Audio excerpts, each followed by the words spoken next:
ओम शांति। 5/1/2026।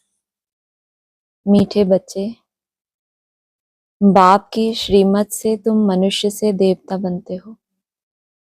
गीता का ज्ञान और राजयोग तुम्हें संपूर्ण पावन बना देता है। प्रश्न है, हर सतयुग में हर चीज अच्छे से अच्छी सतो प्रधान होती है, क्यों? क्योंकि वहां मनुष्य सतो प्रधान है। जब मनुष्य अच्छे हैं तो सामग्री भी अच्छी है, और मनुष्य बुरे हैं तो सामग्री भी नुकसानकारक। सतो प्रधान सृष्टि में कोई भी वस्तु अप्राप्त नहीं है, कुछ भी कहीं से मंगाना नहीं पड़ता। ओम शांति। बाबा इस शरीर द्वारा समझाते हैं, इनको जीव कहा जाता, इनमें आत्मा भी है। और तुम बच्चे जानते हो परमपिता परमात्मा भी इनमें है। यह तो पहले पहले पक्का होना चाहिए, इसीलिए इनको दादा भी कहते हैं। यह तो बच्चों को निश्चय है, इस निश्चय में ही रमण करना है। बरोबर बाबा ने जिसमें पधरामणी की है वह अवतार लिया है। उनके लिए बाप खुद कहते हैं, मैं इनके बहुत जन्मों के अंत के भी अंत में आता हूं। बच्चों को समझाया गया है, यह है सर्वशास्त्र शिरोमणि गीता का ज्ञान। श्रीमत अर्थात श्रेष्ठ मत। श्रेष्ठ ते श्रेष्ठ मत है ऊंच ते ऊंच भगवान की, जिसकी श्रीमत से तुम मनुष्य से देवता बनते हो। तुम भ्रष्ट मनुष्य से श्रेष्ठ देवता बनते हो, तुम आते ही इसलिए हो। बाप भी खुद कहते हैं, मैं आता हूं तुमको श्रेष्ठाचारी निर्विकारी मत वाले देवी देवता बनाने। प्रैक्टिकल में देवी देवता बनने से पहले क्या सतो प्रधान होगी तुम्हारी? निर्विकारी श्रेष्ठाचारी मत वाले देवी देवता बनाने। मनुष्य से देवता बनने का अर्थ भी समझना है। विकारी मनुष्य से निर्विकारी देवता बनाने आते हैं। सतयुग में मनुष्य रहते हैं परंतु दैवी गुणों वाले। अभी कलयुग में है आसुरी गुणों वाले। है सारी मनुष्य सृष्टि, परंतु वह है ईश्वरीय बुद्धि, यह है आसुरी बुद्धि। वहां ज्ञान और यहाँ भक्ति।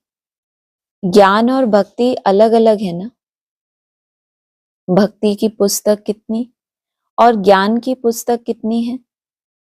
ज्ञान का सागर बाप है, उनका पुस्तक भी तो एक ही होना चाहिए। जो भी धर्म स्थापन करते हैं उनका पुस्तक एक होना चाहिए। उनको रिलीजियस बुक कहा जाता है। पहला रिलीजियस बुक है गीता, श्रीमद् भगवद गीता। यह भी बच्चे जानते हैं। पहला आदि सनातन देवी देवता धर्म है, न कि हिंदू धर्म। मनुष्य समझते हैं गीता से हिंदू धर्म स्थापन हुआ और गीता गाई है श्री कृष्ण ने। कोई से पूछो तो कहेंगे परंपरा से यह श्री कृष्ण ने गाई है। कोई भी शास्त्र में शिव भगवानुवाच है नहीं, श्रीमद् श्री कृष्ण भगवानुवाच लिख दिया है। जो गीता पढ़े होंगे उनको सहज समझ में आएगा। अभी तुम समझते हो, इसी गीता ज्ञान से मनुष्य से देवता बने हैं, जो अभी बाप तुमको दे रहे हैं। राजयोग सिखा रहे हैं, पवित्रता भी सिखा रहे हैं। काम महाशत्रु है, इस द्वारा ही तुमने हार खाई है। अब फिर उन पर जीत पाने से तुम जगत जीत अर्थात विश्व का मालिक बन जाते हो। यह तो बहुत सहज है। बेहद का बाप बैठ इनके द्वारा तुमको पढ़ाते हैं। वह है सभी आत्माओं का बाप। यह फिर है बेहद का बाप मनुष्यों का। नाम ही है प्रजापिता ब्रह्मा। तुम कोई से भी पूछेंगे ब्रह्मा के बाप का नाम बताओ तो मूंझ पड़ेंगे। बाबा ने ही बता दिया क्या है नाम, प्रजापिता ब्रह्मा। और कैसा है ये बाप? बेहद का बाप है मनुष्यों का। ब्रह्मा विष्णु शंकर है क्रिएशन, इन तीनों का कोई तो बाप होगा ना, तुम दिखाते हो। इन तीनों का बाप है निराकार शिव।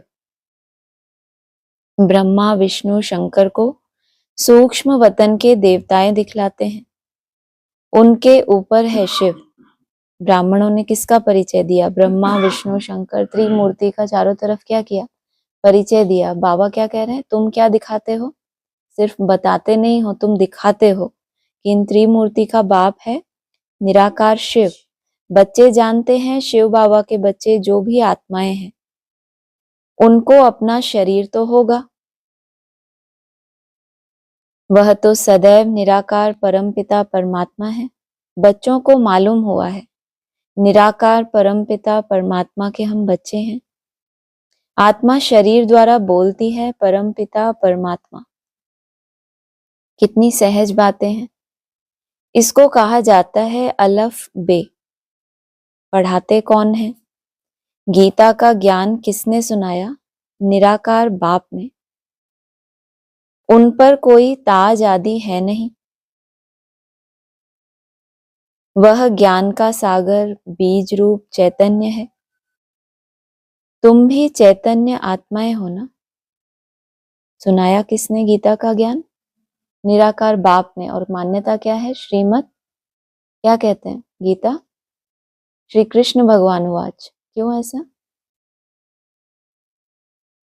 क्योंकि जो बनने वाले हैं उन्होंने तो किससे प्राप्ति कर ली? निराकार बाप से डायरेक्ट सुन के ही प्राप्ति कर ली। उनके लिए कोई पुस्तक चाहिए था? क्या शिक्षा मिल गई? गीता के आदि और अंत में क्या लिखा है? मन मना भाव। तो जो बनने वाले हैं देवता, लिखा पढ़ी की जरूरत किसको है? जिनको बाद में वो जिन्होंने श्रीमत पे चल के वो पद पाया, उनके पद चिन्हों पे उनको अब चलना है। डायरेक्ट तो प्राप्ति नहीं है, लेकिन इनडायरेक्ट अगर प्राप्ति भी करनी है तो भी बुद्धि में रखना पड़े ना। अगर शुरू से अंत तक उसी रास्ते पर चले होते तो क्या होता? बाबा क्या कहते हैं? देवताएं कैसे समझते हैं?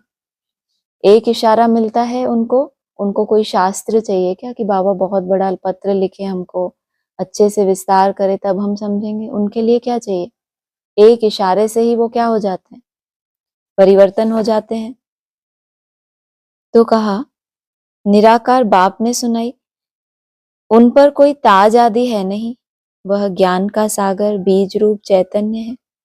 ताज आदि नहीं है। और किसके ऊपर ताज दिखाया? जो पहले पहले उनको धारण करके गीता को वैसे बने हैं, उनके ऊपर ताज दिखाया। क्यों ताज? किस लिए? क्योंकि जिम्मेदारी उठानी है। आप तो डायरेक्ट बाप के द्वारा बन गए, लेकिन अभी जो नहीं बने हैं उनके लिए क्या करना है?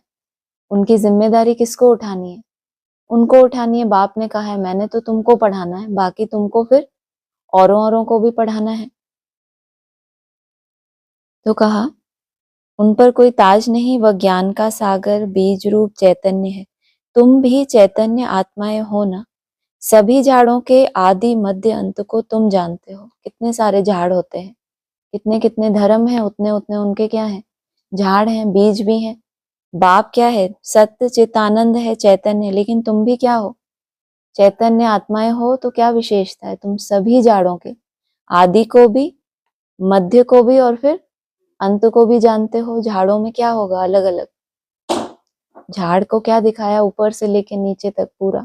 नीचे का हिस्सा भी है जैसे विराट रूप में, कोई एकदम नीचे का और कोई एकदम चोटी के। तो इनमें भी क्या है? झाड़ में तरह तरह के झाड़ हैं। कोई कलाओं से भी इनको गिन सकते हैं, कोई 4 कला, फिर उससे ऊपर 8 12 14। तो इनकी आदि कहाँ से हुई? मान लो कोई 4 कला तक पहुंचा तो उसकी आदि वहीं से होगी ना, वहीं तक उसको जाना है। तो तुम जानते हो इनके आदि मध्य अंत को। भल माली नहीं हो तुम, उन झाड़ों के माली हो क्या? तुमको उनको थोड़ी संभालना है, लेकिन तुम्हारी बुद्धि में क्या है? समझ है। परंतु समझ सकते हो कैसे बीज डालते हैं, उनसे झाड़ निकलते हैं।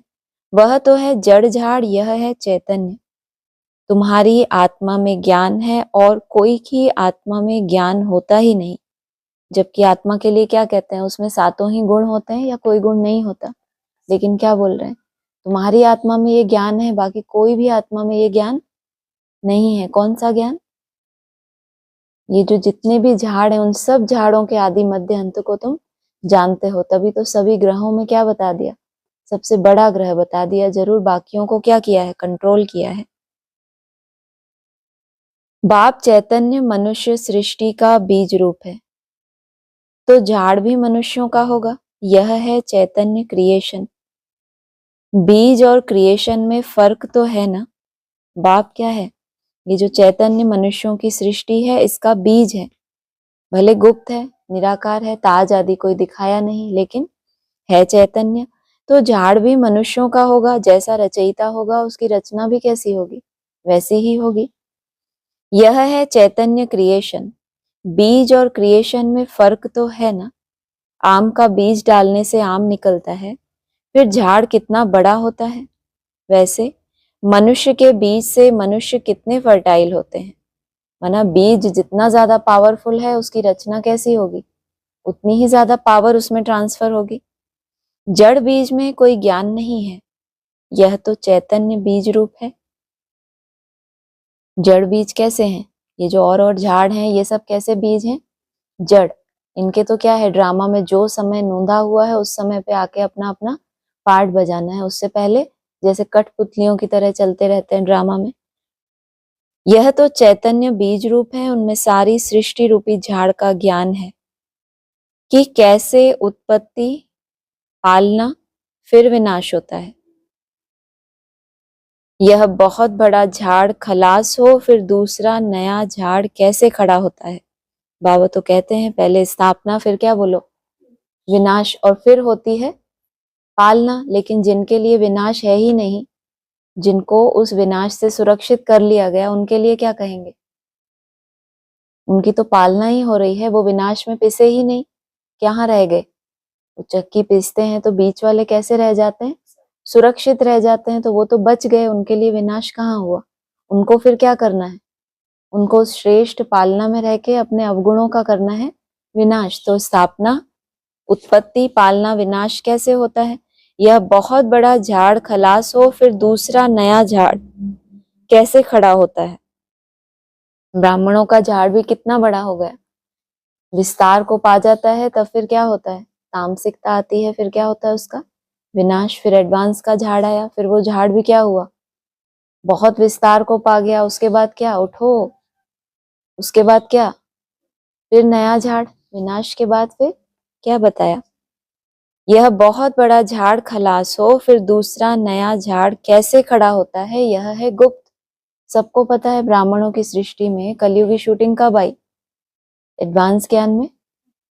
हाँ, 2000 के बाद बाबा ने कह दिया था ना, ये जो 3-4 वर्ष रूम के दे दिए, तो वहां पे सब बाबा से पूछते थे कि बाबा ये शूटिंग पीरियड तो समाप्त हो गया, 61 से शुरुआत की थी उसकी, और एंड कहाँ किया था, 2004 में बोल दिया था कि अभी क्या हुआ। हाँ, कलयुग के ये 3-4 वर्ष कैसे हैं, ये कलयुग की शूटिंग है, और इसके बाद क्या होगा। तो बस अपने पूछा कि बाबा इसके बाद क्या, तो फिर बाबा ने क्या कहा था, अभी तक तो मन बुद्धि की शूटिंग की है, अभी क्या होगी, प्रैक्टिकल शूटिंग शुरू होगी। तो बहुत बड़ा झाड़ खलास हो, फिर दूसरा नया झाड़ कैसे खड़ा होता है, क्योंकि उसके बाद की अनाउंसमेंट थी ना, 3.5-4 वर्ष बाबा ने लास्ट बता दिया था कि ये लास्ट समय है, इसमें जिसको जितना मेहनत करनी है वो कर लो। वैष्णवी शक्ति आएगी तो फिर क्या होगा, परिवर्तन, उससे पहले जिसको जो करना है वो परिवर्तन कर ले, फिर समय नहीं होगा। तो क्या हुआ, पुराना झाड़ जब प्रैक्टिकल में कुछ भी दिखाई नहीं दिया तो क्या हुआ, उनका विनाश। और जिनको उस दुनिया में ट्रांसफर कर दिया उनके लिए क्या कहेंगे, विनाश। उनकी तो पालना शुरू हो गई। तो यह भी गुप्त, तुमको ज्ञान भी गुप्त मिलता है, बाप भी गुप्त आए हैं। तुम जानते हो यह कलम लग रहा है, कलम कहाँ से लगाते हैं, सिख धर्म को फाउंडेशन में निमित्त बनाते हैं, वहां से कलम काट कर, क्योंकि देवता धर्म की आत्माएं हैं भी कहाँ। तो शूटिंग भी कब होनी चाहिए, 2004 के बाद, कलम निकालकर वहां से फिर फाउंडेशन डाला। अभी तो सब पतित बन गए हैं। अच्छा, बीज से पहले पहले नंबर में जो पत्ता निकला वह कौन था, सतयुग का पहला पत्ता तो श्री कृष्ण को ही कहेंगे, लक्ष्मी नारायण को नहीं। वो तो क्या हो गया, फाउंडेशन में तो क्या कहेंगे, पहले पहले श्री कृष्ण दिखाते हैं पीपल के पत्ते पर अंगूठा चूसते हुए, आया तो पीपल का पत्ता जिसका आधार लिया, फाउंडेशन डाला सिख धर्म का, तो फाउंडेशन का कलम है उसको क्या कहेंगे, जैसे आधार लिया हुआ है उसको आधार बनाया। और फिर लक्ष्मी नारायण को नहीं, लक्ष्मी नारायण तो कब कहेंगे, जब 20-25 वर्ष लेके वो आत्माएं कैसी बने, समझदार बने। नया पत्ता छोटा होता है, पीछे बड़ा होता है, तो इस बीज की कितनी महिमा है। यह तो चैतन्य है ना, फिर पत्ते भी निकलते हैं, उन्हों की महिमा तो होती है। अभी तुम देवी देवता बन रहे हो, दैवी गुण धारण कर रहे हो, मूल बात ही यह है। हमको दैवीय गुण धारण करने हैं, इन जैसा बनना है। चित्र भी है, यह चित्र न होते तो बुद्धि में ज्ञान ही नहीं आता। यह चित्र बहुत काम में आते हैं। भक्ति मार्ग में इन चित्रों की भी पूजा होती है। सिर्फ जड़ चित्रों की, जड़ भी किसके आधार से बने, चैतन्य के आधार से। अगर ये चैतन्य चित्र समझ देने के निमित्त ना बने होते तो बुद्धियों में ज्ञान आता ही नहीं। इसी कारण से भक्ति मार्ग में इन चित्रों की भी पूजा होती है, और ज्ञान मार्ग में इन चित्रों से तुमको ज्ञान मिलता है कि ऐसा बनना है। जड़ चित्र बोलते हैं कि ऐसा बनो। जड़ चित्र दिखाने से अगर कोई बन जाता तो कितनी सेवाएं हो रही हैं जड़ चित्रों के आधार से। तो ये कैसे चित्र हैं, चैतन्य, जिनके जैसा बनना है। भक्ति मार्ग में ऐसे नहीं समझते कि हमको ऐसा बनना है। भक्ति मार्ग में मंदिर कितने बनते हैं, भक्ति मार्ग में क्या है, समान बनने का लक्ष्य होता है या महिमा करने का लक्ष्य होता है, महिमा का लक्ष्य होता है। सबसे जास्ती मंदिर किसके होंगे, जरूर शिव बाबा के होंगे जो बीज रूप है। फिर उसके बाद पहली क्रिएशन के मंदिर होंगे। पहली क्रिएशन यह लक्ष्मी नारायण है। शिव के बाद इनकी पूजा सबसे जास्ती होती है। माताएं तो ज्ञान देती हैं, उनकी पूजा नहीं होती, वह तो पढ़ाती हैं ना। बाप तुमको पढ़ाते हैं, तुम किसकी पूजा नहीं करते हो, पढ़ाने वाले की अभी पूजा नहीं कर सकते। तुम जब पढ़कर फिर अनपढ़ बनेंगे तब फिर पूजा होगी। पहले क्या किया तुमने, कितनी मेहनत की, हाँ, समझदार बनने में ही कितने वर्ष लग गए, 20-25 वर्ष लगे। फिर पढ़कर, ऐसे नहीं बिना पढ़े हम तो अनपढ़ ही हैं, हमको तो आता ही कुछ नहीं है, ऐसा भी नहीं चले। पहले क्या करना पड़े, ज्ञान को भी पूरा समझ के। और अनपढ़ कैसे बनेंगे, जब ज्ञान के विस्तार से, बाबा ने बताया ना बुद्धि की ये कला है, 1 सेकंड में कहाँ चले जाए, विस्तार करना चाहे तो विस्तार में जाए, और फिर 1 सेकंड लगे उसको सार में टिकने में, क्या हो गया, अनपढ़, माना बीज रूप अवस्था वाला। जब तुम पढ़कर फिर अनपढ़ बनेंगे तब फिर पूजा होगी। अब तुम बोल बोल नहीं कर रहे, अब तुम क्या बन गए, चैतन्य चित्र बन गए। तुम 100 देवी देवता बनते हो, तुम ही जानते हो, जो हमको ऐसा बनाते हैं उनकी पूजा होगी। फिर हमारी पूजा होगी नंबरवार। पहले अनपढ़ कौन बने, जो हमको पढ़ाने वाले हैं, सारा ज्ञान देके समझ देके फिर अपने को क्या कर लेते हैं, बीज में टिका लेते हैं, तो पहले उनकी पूजा होगी। फिर गिरते गिरते 5 तत्वों की भी पूजा करने लग पड़ते हैं। शरीर 5 तत्वों का है ना, 5 तत्वों की पूजा करो या शरीर की करो, एक हो जाती। यह तो ज्ञान बुद्धि में है।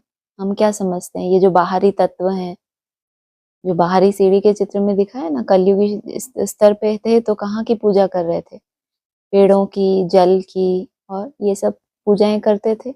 सार रूप में आएंगे तो कैसे, टैली किया ना, 5 तत्वों की पूजा करो या शरीर की करो, एक ही बात हो गई ना। दूसरे के शरीर की या अपने शरीर की, शरीर किन तत्वों से बना है, 5 तत्वों से। उन 5 तत्वों में बुद्धि जाए कि इन तत्वों से मेरा शरीर शुद्ध बने, इन तत्वों से ये तत्व मिले, वो मिले, तो क्या होगा, तत्वों के ऊपर हमारी बुद्धि अभी क्या हो रही है, आत्मा है चैतन्य, तत्वों से परे, आई भी वहां से थी, लेकिन हुआ क्या, बीच में बहुत बड़ा उसने खेल खेला, कहाँ, इन 5 तत्वों में रह के।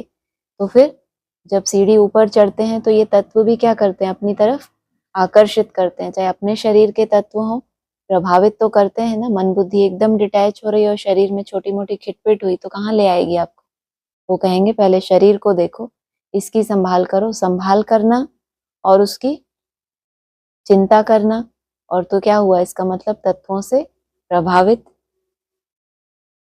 तो ये एक ही बात हो जाती है, 5 तत्वों की पूजा करो या शरीर की करो। यह तो ज्ञान बुद्धि में है। यह लक्ष्मी नारायण सारे विश्व के मालिक थे।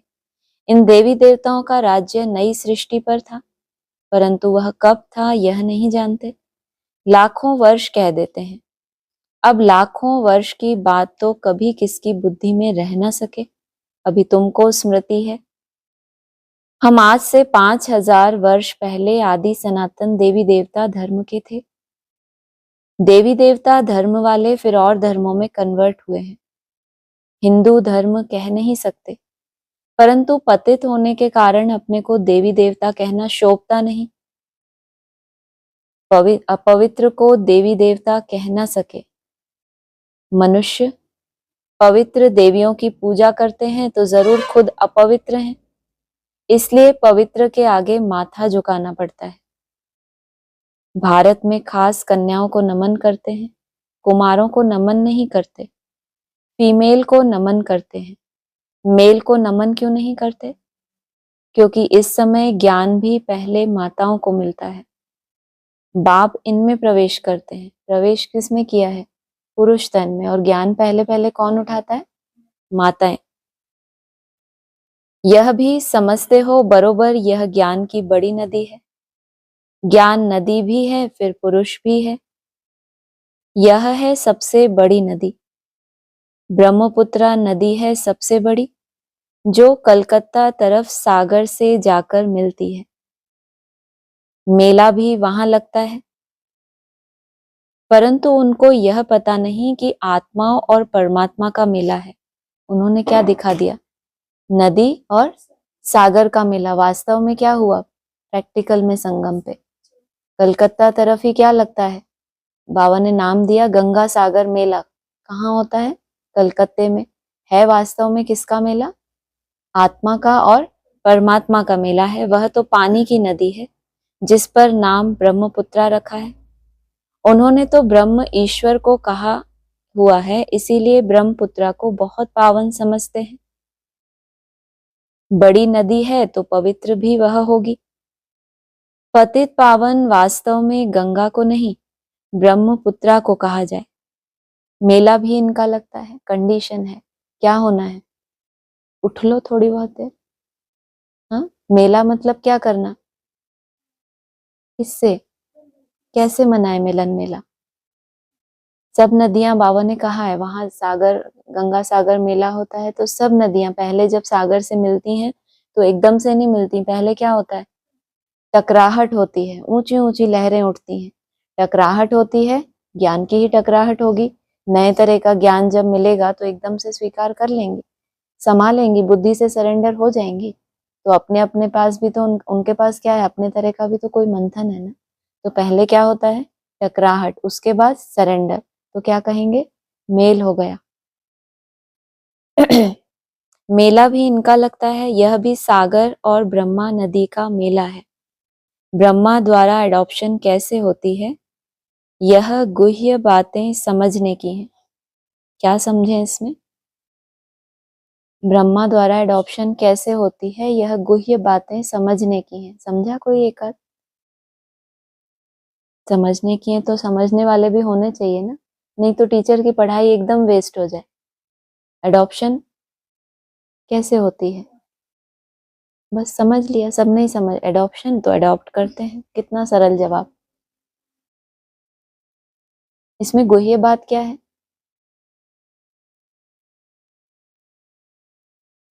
हाँ हाँ, एडॉप्शन होती है तो लौकिक में भी क्या होता है? भले कोई गरीब का बच्चा हो, लेकिन साहूकार को क्या होता है? पसंद आ गया तो वो क्या करता है? अनाउंस कर देता है कि ये मेरी संतान है। इसलिए बाबा कहते हैं तुमने लिख कर दिया कि क्या है, शिव बाबा हमारा बाप है, या हम निश्चय बुद्धि बन गए, लेकिन बाप ने साइन किया कि ठीक है मैंने भी अडॉप्ट किया। तो ये बड़ी गुह्य बातें हैं। जो ब्रह्मा पाठधारी हैं, जो भी हो, जो भी निमित्त हो, वो क्या है? ब्रह्मा। जब जिस तन का आधार ले उनका नाम क्या रखना पड़े? ब्रह्मा रखना पड़े। अब ये अडॉप्शन कितनी गुप्त है, जरूर मन बुद्धि के अंदर है ना। अगर स्थूल रूप में अडॉप्शन हो गई, लिस्ट निकल आई आदि में, तो क्या किया? समर्पित हुए तो क्या किया? 250 नाम आ गए, सबके नाम बदल दिए और कितने उड़ गए फिर। 75% गायब। तो बाबा ने क्या किया, स्थूल एडॉप्शन बंद कर दी। इसलिए बाबा ने मुरली में कहा है, ये ब्रह्मा ये सबूत देंगे शिव बाबा को कि ये बच्चा इस लायक है कि नहीं। मुरली का क्या महावाक्य है वो,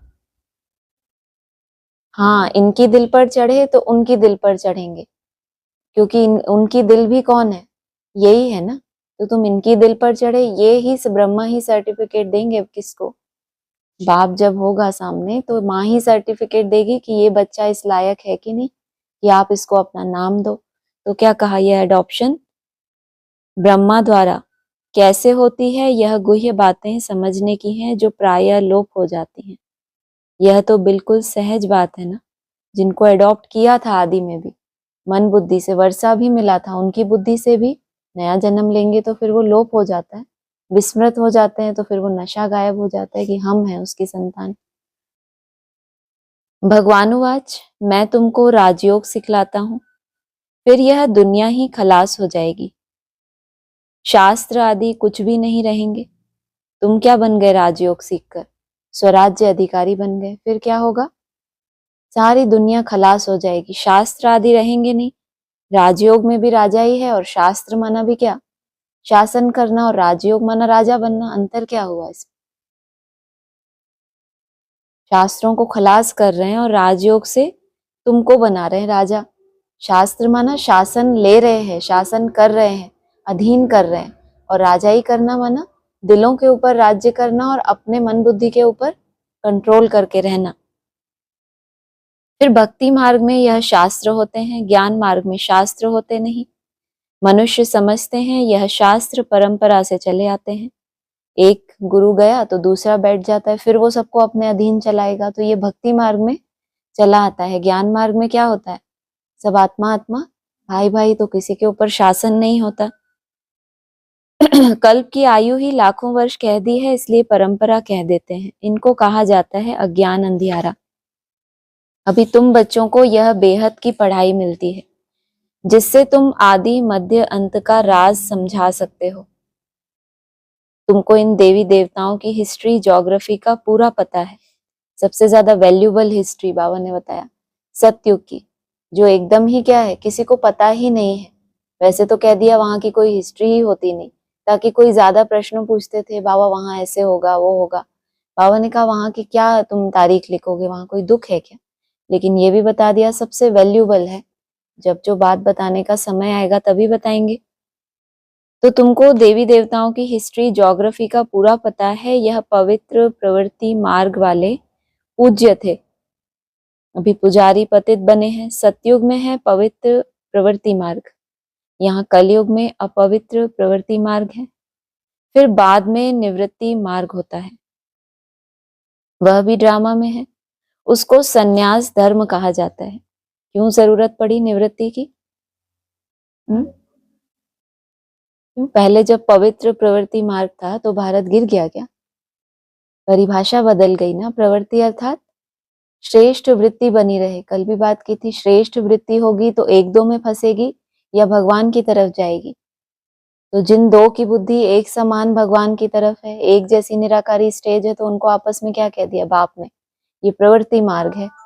माना ऐसा नहीं है कि स्त्री पुरुष, कोई पुरुष ने छोड़ छाड़ के वैसे बने या स्त्री बन गई, क्या है, दोनों को चांस दिया कि तुम भी ऐसे निराकारी स्टेज में जा सकते हो। दुनिया में तो क्या होता है, पुरुष प्रधान समाज होता है, तो क्या होता है, धर्म स्थापक आए तो मान्यता किसको मिली, और बाप ने आकर दोनों को ही समान रूप से चांस दिया। तो ये हो गया पवित्र प्रवृत्ति मार्ग। और उसके बाद फिर क्या हुआ, जब अपवित्र बना तो क्या हुआ, देहभान बढ़ता गया, एक दो में बुद्धि चली गई। जब आपस में बुद्धि फंसेगी तो क्या करना पड़े, निवृत्त होना पड़े ना उससे। अभी तुम समझते हो, घर बार का सन्यास कर जंगल में चले जाते हैं, वह है हद का सन्यास। रहते तो इसी पुरानी दुनिया में ही है ना। अभी तुम समझते हो हम संगम युग पर हैं, फिर नई दुनिया में जाएंगे। तुमको तिथि, तारीख, सेकंड सहित सब मालूम है। बाबा को कितना कॉन्फिडेंस है कि तुमको क्या है, सब मालूम है। पूछेंगे नहीं, क्योंकि हमको थोड़ी सब मालूम है, लेकिन बाबा कह रहे हैं, आज इससे नहीं जुड़ा हुआ, तुमको तिथि, तारीख, सेकंड सब मालूम है। वह लोग तो कल्प की आयु ही लाखों वर्ष कह देते हैं। अब जब मिनट तक निकल आया तो क्या हुआ, निकालो। मिनट कितने निकाले तुमने सृष्टि चक्र में? हाँ, 2-3 मिनट निकाल लिए ना। आप मिनट के भी महीनता में जाओगे तो कोई कैलकुलेशन निकलेगी तो कहाँ पहुंचेंगे। तिथि तारीख तो हो गई, अब सेकंड सहित सब मालूम है। वह लोग तो कल्प की आयु लाखों वर्ष कह देते हैं। कहाँ तुम्हारी सेकंड सेकंड की क्लैरिफिकेशन, कहाँ उतनी महीनता, और कहाँ फिर अभी तो 40 वर्ष बाबा ने और बढ़ा दिया था ना संगम युग, तो ब्राह्मण कैसे हो गए एकदम निश्चिंत। कहाँ लाखों वर्ष कह देते हैं, इनका पूरा हिसाब निकाल सकते हैं। माने ये जो लाखों वर्ष में चले गए, इनका भी तुम क्या कर सकते हो, हिसाब निकाल सकते हो। लाखों वर्ष की तो बात कोई याद भी ना कर सके। अभी तुम समझते हो बाप क्या है, कैसे आते हैं, क्या कर्तव्य करते हैं। तुम सबके ऑक्यूपेशन को, जन्म पत्री को जानते हो। टैली किसके साथ किया? तुम समझते हो बाप क्या है और कैसे आते हैं, कर्तव्य क्या करते हैं, ये तो हो गया बाप।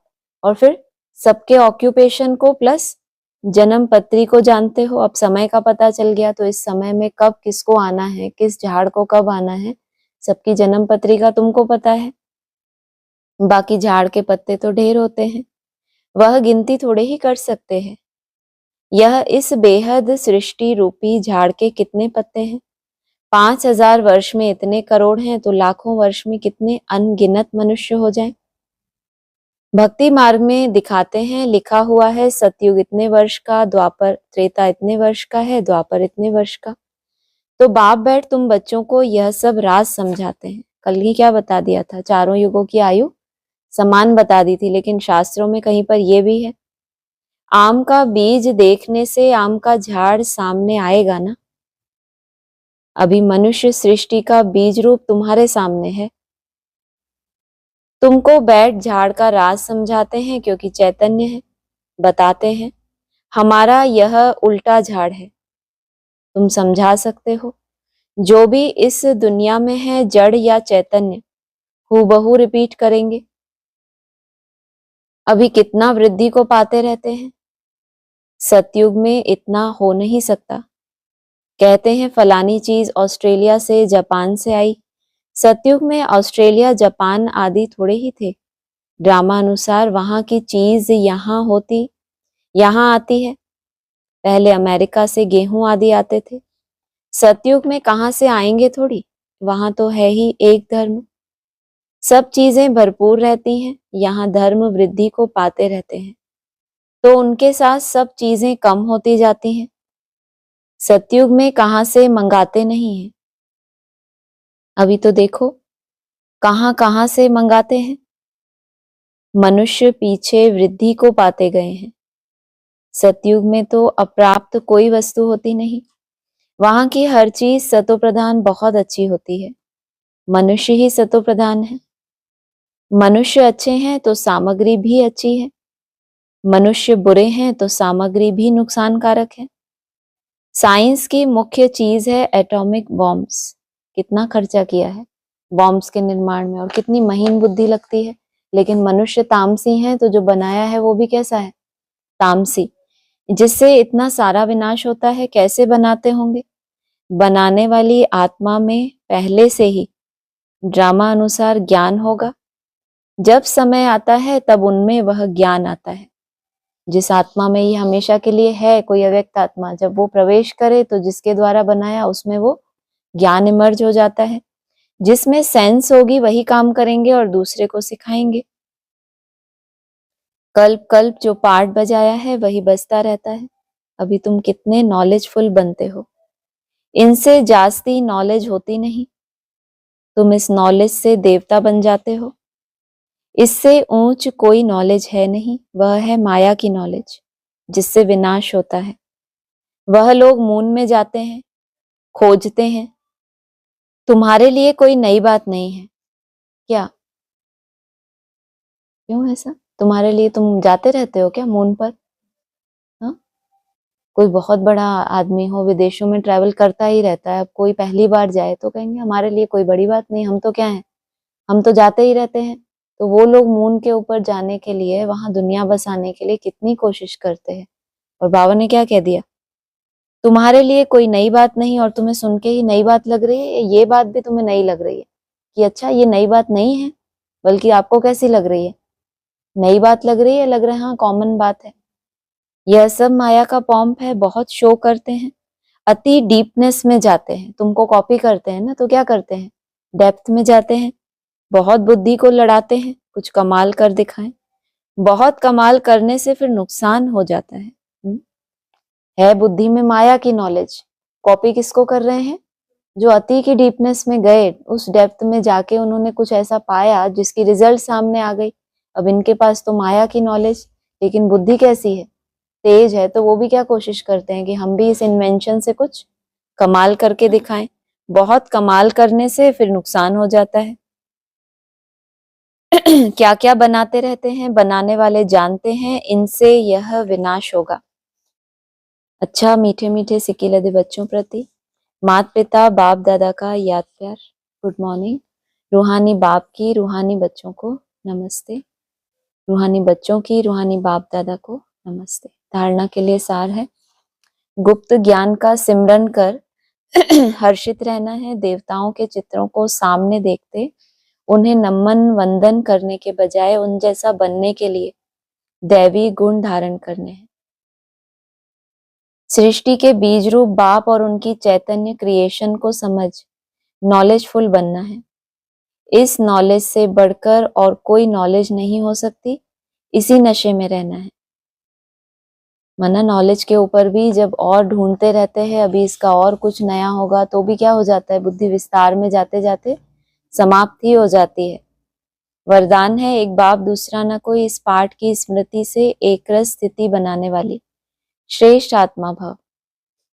एक बाप दूसरा न कोई, यह पाठ निरंतर याद हो तो स्थिति एक रस बन जाएगी, क्योंकि नॉलेज तो सब मिल गई है, अनेक पॉइंट है, लेकिन पॉइंट होते हुए पॉइंट रूप में रहें। क्या लक्ष्य दिया, ढेर सारी पॉइंट्स हैं, नोटबुक में भी हैं और बुद्धि में भी हैं, लेकिन वो सब होते हुए कहाँ रहें, पॉइंट रूप में रहें। यह है उस समय की कमाल जिस समय कोई नीचे खींच रहा हो। इसलिए बाबा कहते हैं सर्टिफिकेट भी कब मिलेगा, जब परिस्थितियां एकदम विपरीत हों और आपका फुल स्टॉप लगा हुआ हो, सिर्फ स्टॉप नहीं, नहीं तो सब कहेंगे एकांतवासा, न झंझट न झांसा, हम कैसे बैठे एकदम शांत में बैठे हैं। लेकिन बाबा जब परीक्षा होती है तो कोई क्वेश्चन पेपर होता है सामने, फिर भी धैर्यवत होके उसका जवाब ढूंढना होता है, तब जाके क्या होता है, तब जाके पास 1 2 3 नंबरवार होते हैं ना। यह है उस समय की कमाल जिस समय कोई नीचे खींच रहा हो, कभी बात नीचे खींचेगी, कभी कोई व्यक्ति, कभी कोई चीज, कभी वायुमंडल। क्या क्या खींचेगा, कोई बात हो गई, चाहे हमारे मुख से बात हुई, किसी के मुख से हुई, तो भी क्या होगी, वो बात खींचेगी। फिर कोई व्यक्ति हो, कोई चीज, जो बोला आज तत्वों की पूजा करते रहते हैं, कभी वायुमंडल होगा, यह तो होगा ही। लेकिन सेकंड में यह सब विस्तार समाप्त हो, एक रस स्थिति रहे, तब कहेंगे श्रेष्ठ आत्मा भव के वरदानी। और ये सब होना भी जरूरी है या हो ही ना, तब हम खुश होंगे कि चलो अब कुछ नहीं है। ये सब होता भी रहे और हम बहुत अच्छे से इसकी चेकिंग करें कि अभी इसने खींचा, अभी व्यक्ति ने, अभी चीज ने, है ना। तो कहा तब कहेंगे श्रेष्ठ आत्मा भव के वरदानी। स्लोगन है, नॉलेज की शक्ति धारण कर लो तो विघ्न वार करने के बजाय हार खा लेंगे। नॉलेज की शक्ति क्या है, नॉलेज किस लिए मिली है, शक्ति किस में होती है, बीज में या झाड़ में। तो नॉलेज तो क्या हो गया, विस्तार हो गया। तो नॉलेज की शक्ति, इतनी नॉलेज मिली कि आपके अंदर शक्ति आए, तो विघ्न वार करने के बजाय हार खा लेंगे, क्योंकि आप उससे प्रभावित, तो आपके सामने नतमस्त आए किस लिए थे, आपको डाउन करने। और आप नॉलेज की शक्ति, ज्ञान का चिंतन कहो, या फिर अगर पॉइंट में टिक सकते हैं तो उससे ऊपर तो कोई शक्ति नहीं है। अव्यक्त इशारे हैं, अभी आप सब ऐसे मुक्त बन, मास्टर मुक्तिदाता बनो, जो सर्व आत्माएं प्रकृति भक्त मुक्त हो जाएं। अभी ब्रह्मा बाप इसी एक बात में डेट कॉन्शियस है कि मेरा एक एक बच्चा कब जीवन मुक्त बनेगा। ऐसे नहीं समझना कि अंत में जीवन मुक्त बनेंगे, नहीं, बहुत काल से जीवन मुक्त स्थिति का अभ्यास बहुत काल जीवन मुक्त राज्य भाग्य का अधिकारी बनाएगा। अच्छा, ओम शांति। किसी को बोलना है ऑनलाइन?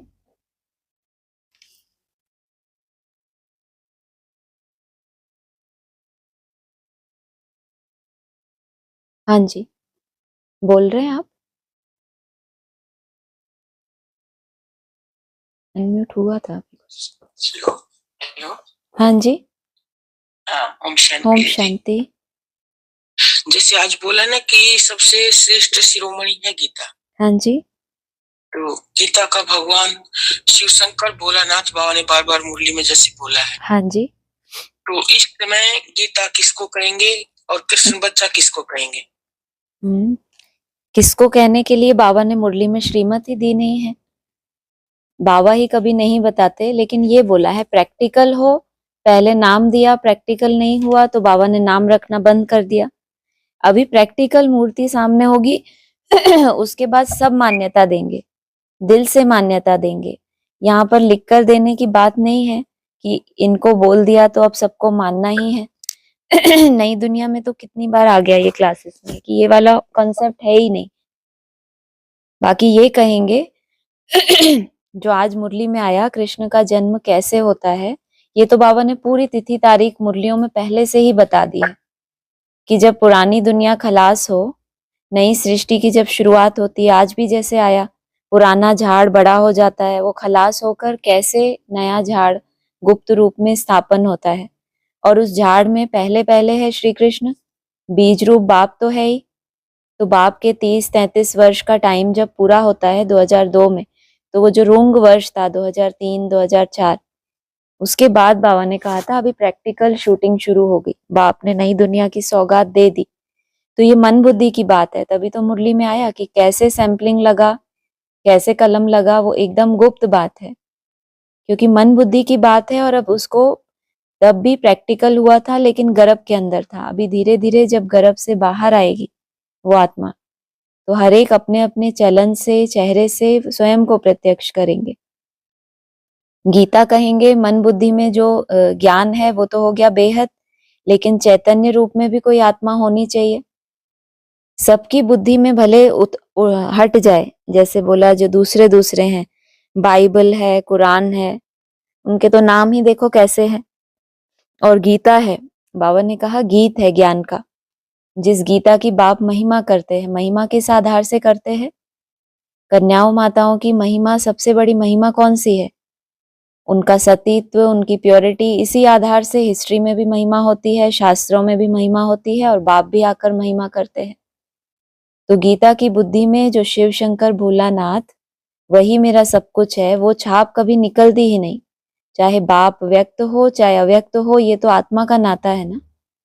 तो ये बहुत बड़ी परीक्षा होती है सतीत्व की। तो उसमें जो आत्मा नंबर 1 चली जाए, तब कहेंगे कि ये हो गई गीता। माना प्रैक्टिकल में ज्ञान को धारण करना था, पहला पहला ज्ञान का सब्जेक्ट ही है मैं आत्मा हूँ, उसका शरीर से कोई लेना देना ही नहीं है। तो जब शरीर से ऊपर उठकर केवल एक बाप मन बुद्धि में रहे, पूरा ही ज्ञान धारण कर लिया, तब कहेंगे कि गीता है। अभी कैसे कह सकते हैं? अभी तो हमारी यात्रा चल रही है। जब प्रैक्टिकल होगा, स्वरूप होगा, तो सब मानेंगे। इसीलिए पहले स्वरूप प्रत्यक्ष हुए, लेकिन प्रैक्टिकल कोई नहीं देख पाए। अभी पहले प्रैक्टिकल होगा, उसके बाद सब मान्यता देंगे। और ये तो अपने अपने बाबा ने जो कह दिया, हर बात के पीछे बाबा कह देते हैं कि ये बड़ी गुह्य बातें हैं समझने की। तो गुह्य है तो जरूर मन बुद्धि के अंदर है। बाकी मन बुद्धि का ही प्रभाव धीरे धीरे वाइब्रेशन में, बोल में धीरे धीरे वो बाहर आता है, तो समय लग जाता है, इसलिए गर्भ काल भी लंबा होता है। हाँ जी, बोला ना। हाँ जी, जैसे बोला ना कि मनुष्य सृष्टि का बीज रूप कौन है, तो बीज किसको कहेंगे इस समय?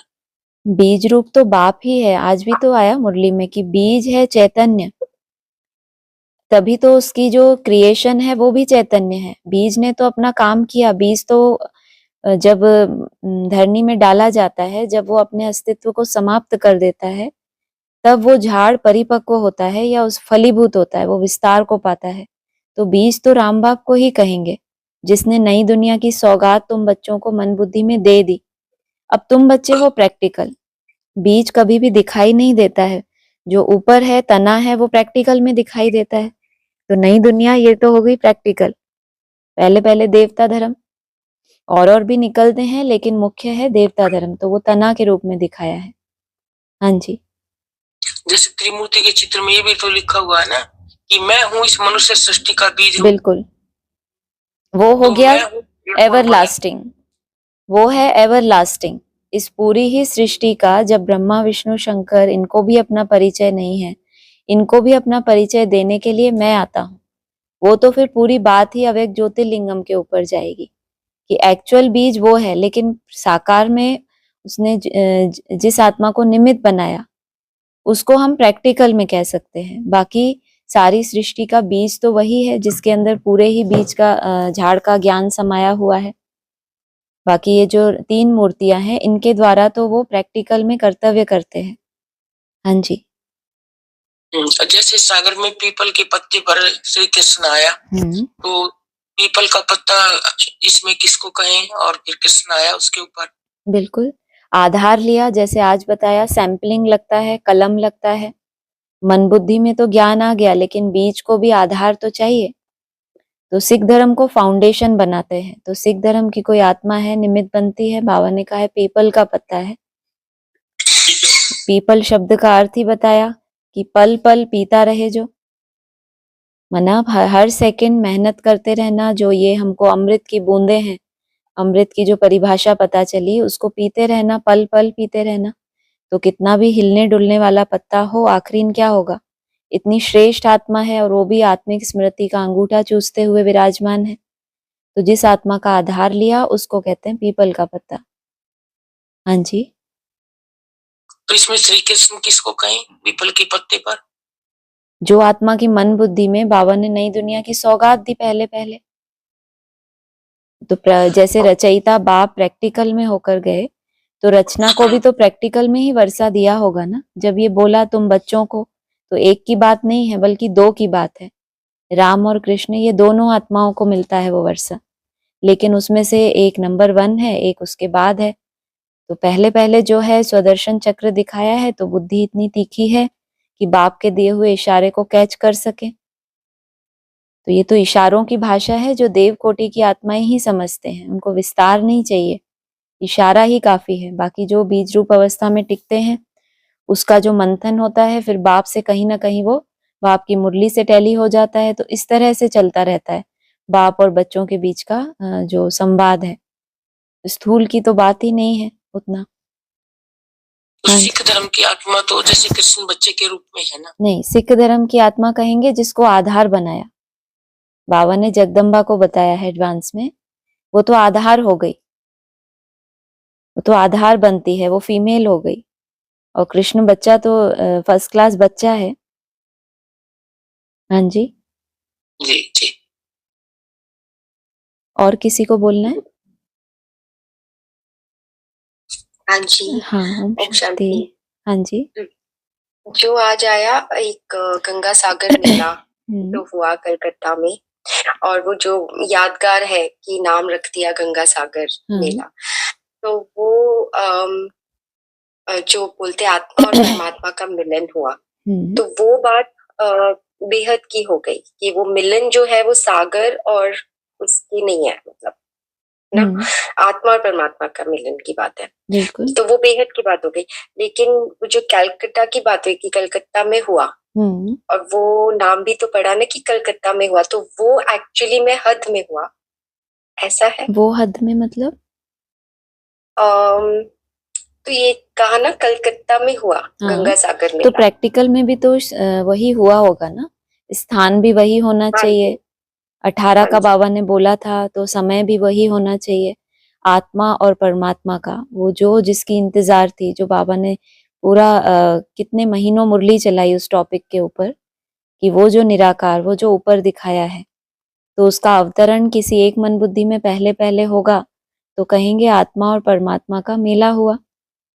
तो बहुत मन बुद्धि की ही बात है पहले पहले। फिर जो चैतन्य नदियां हैं इनको भी मेल मिलाना है, माना संस्कार मिलाना है। जितना जितना अपने मैपन को खत्म करते जाते हैं उतना उतना सागर का, नदियों का सागर में मेल होता जाता है, माना समान संस्कार हो जाते हैं। जब तक डिफरेंस है तो कहेंगे आपकी समझ में कुछ ना कुछ आपकी बुद्धि चल रही है, अपना मैपन कायम रखा हुआ है, मैं भी कुछ हूं, तो तब तक आप विलीन नहीं हो गए। विलीन जो चीज हो जाती है फिर उसका अपना कोई अस्तित्व नहीं रहता। तो इसलिए कहेंगे कि वो शुरुआत वहां से हुई, तो उस हद में वहां पे मेला भी होना चाहिए, नाम भी उसका यही होना चाहिए, स्थान भी वो होना चाहिए, और उसी समय मन बुद्धि में शिव का अवतरण हो तो कहेंगे हो गया मेला। हाँ जी। हाँ जी, हाँ जी, ये तो समझ में आया।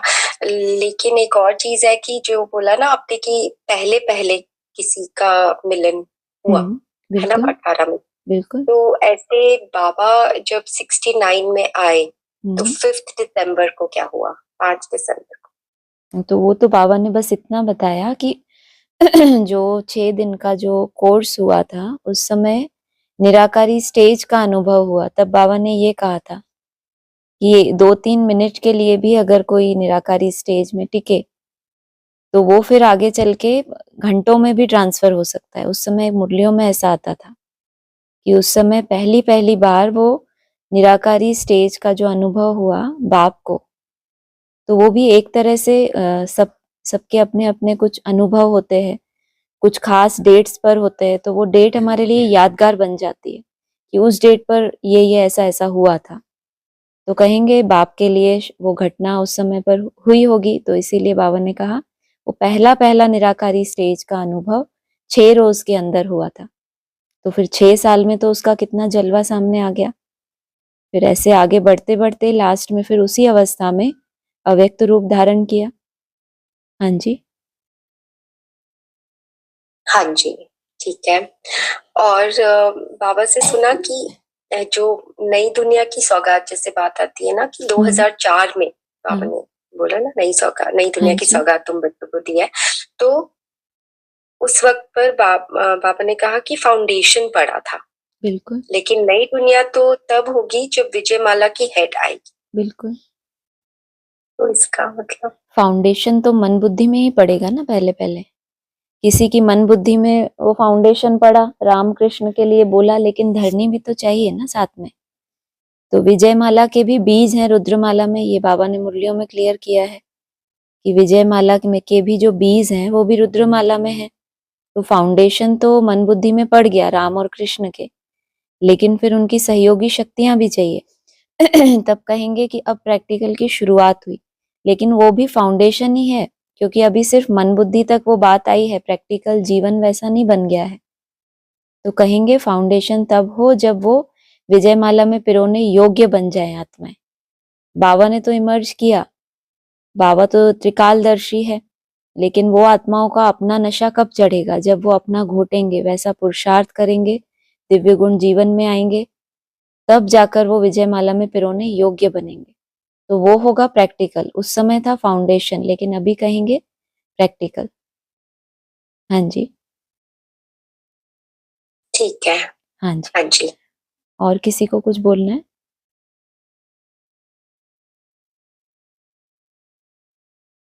हेलो। हाँ जी। हाँ जी। वो बात फिर बुद्धि में सही तरह से बैठी नहीं, हाँ जी। क्योंकि जगदम्बा की बुद्धि में कृष्ण बच्चा जो अंगूठा चूसता हुआ आया, तो जगदम्बा अभी इस समय कैसे कहेंगे? जगदम्बा मान लो प्रैक्टिकल में भी है, प्रैक्टिकल पाठधारी भी है, उनकी मन बुद्धि में कृष्ण बच्चे की छाप अगर पड़ गई हो तो क्या कहेंगे कि पहले मन बुद्धि में ही तो जाएगा ना।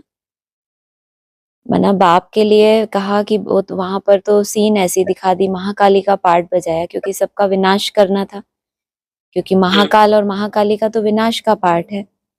लेकिन कोई सुंदर बच्चे हैं, अगर वो सामने आएंगे तो उनकी छाप पड़ेगी नहीं पड़ेगी? बाबा ने कहा है उस जगत अम्बा के सामने तो सबको बलि देनी पड़े, अष्ट देवों को भी बलि देनी पड़े। तो कृष्ण बच्चे के लिए भी कहेंगे कि माँ के आगे अर्पण तो होना ही पड़े। तो जब बच्चा होगा, फर्स्ट क्लास बच्चा होगा, तो माँ के ऊपर छाप कैसी पड़ेगी? उसकी मन बुद्धि में उसकी सुंदर छाप पड़ेगी, या फिर जैसा भोलेनाथ के लिए जीभ निकाली है वैसा होगा? सुंदर ही छाप पड़ी होगी। प्रैक्टिकल की बात है ये। हाँ जी, जी जी, ठीक। हाँ जी। ओम शांति। ठीक है।